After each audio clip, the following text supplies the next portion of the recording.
নমস্কার। তুমি আমিও কবিতার তরফ থেকে আগামী 2025 সালের জন্য আপনাদের অগ্রিম শুভেচ্ছা। একটা বছর অতিবাহিত হলো, আমরা নতুন একটা বছরের দিকে পা রাখতে চলেছি। কত উপযোগী এই সময়ে অরণি বসুর জল তরঙ্গ কবিতাটি।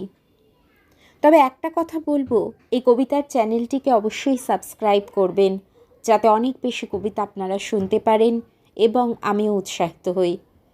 জল তরঙ্গ একটি বাদ্যযন্ত্র, যেখানে 7টি বাটিতে জল নিয়ে একটা কাঠি দিয়ে শব্দ তরঙ্গ সৃষ্টি করা হয়। অতি সাধারণ আমাদের জীবন, এই সুরের দোতনা যেন এই জীবনে মরা ক্ষেতের শুকনো ডালে গোলাপের সুষমা নিয়ে আসে। ঈশ্বর এই নতুন বছরে আমাদের সকলকে যেন সেই সুর উপলব্ধির জল তরঙ্গটিকে চিনতে শেখান। অরণি বসুর জল তরঙ্গ। আমাদের টেলিফোন নেই, ফ্রিজ নেই, জল তরঙ্গ আছে। আমাদের গ্রীষ্মকালীন দার্জিলিং নেই, গাড়ি বারান্দা নেই, জল তরঙ্গ আছে। জল তরঙ্গ বলতে তোমরা কী ভাবছো জানি না।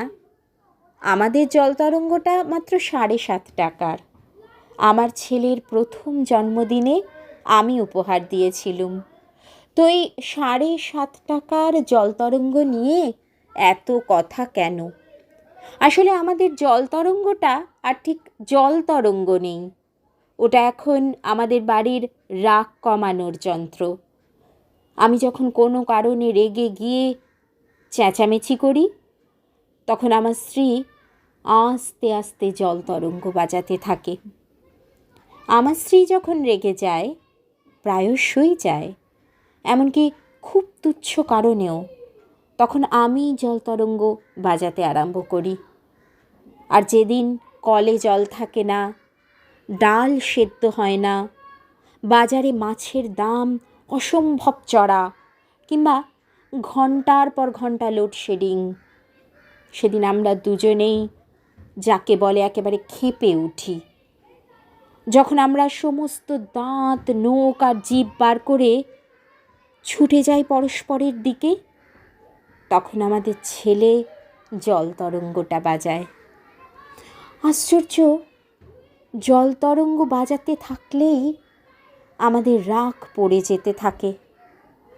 রাগ পড়ে যেতে যেতে সত্যি বলছি, আমরা আবার মুচকি হেসেও ফেলি।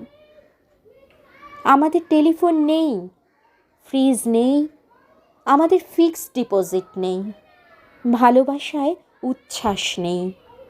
তবু যে জল তরঙ্গটা আছে, সেই জন্যেই, সেই জন্যেই যেন আমরা এখনও টিকে আছি। নমস্কার।